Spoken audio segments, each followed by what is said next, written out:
one continent, America, to another, Africa, and to one of the most dares of rares, built by the English soldier Stuart Gore-Brown, in what was then Northern Rhodesia, now Zambia. After the First World War, Gore-Brown decided to build the grand house of his childhood fantasies. It was called Shiwa Ngandu.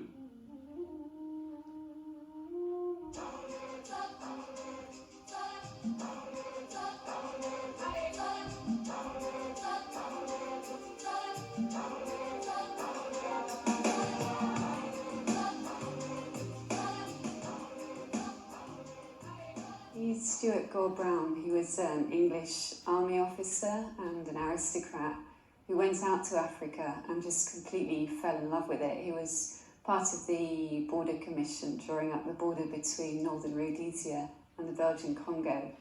And he'd always dreamt of having a big house of his own. And when he went out to Africa, he realised that there he could afford something a lot grander than he ever could in England. Wasn't it a ludicrous dream?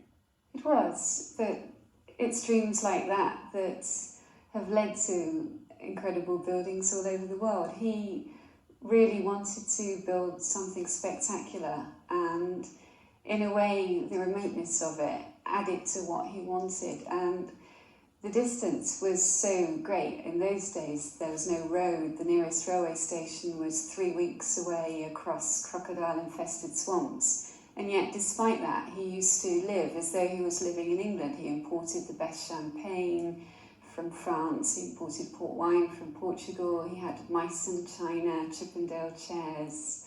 It really was the life of an aristocrat.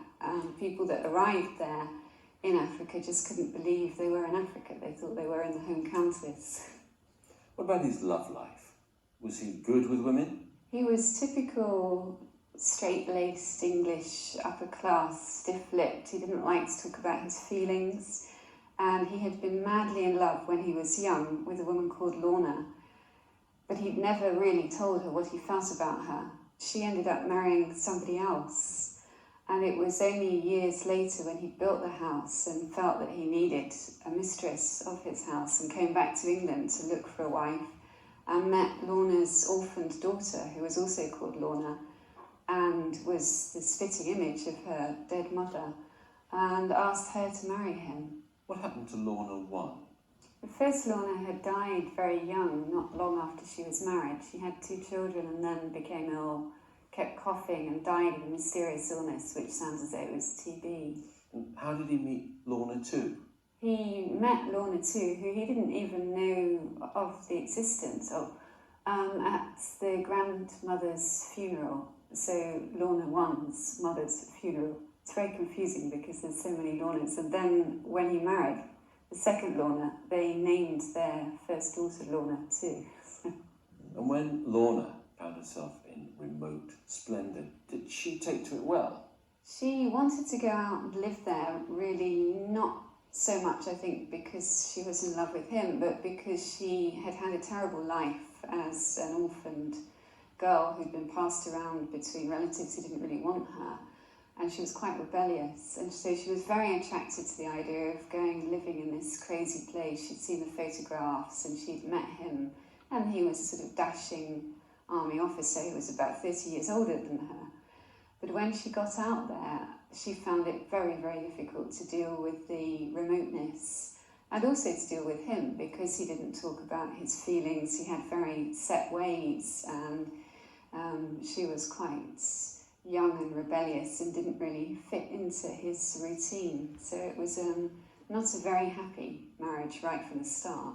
What do we make of his attitude to the native population?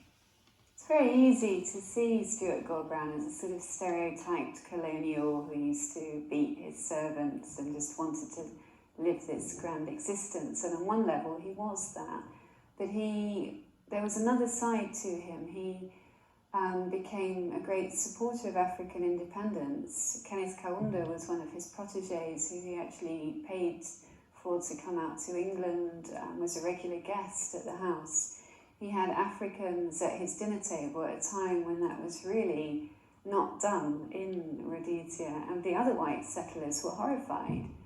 He also became involved in politics and ended up actually going and pleading the cause of the black independence fighters at the UN in New York and here in London, and acting as an intermediary in their negotiations with the Foreign Office.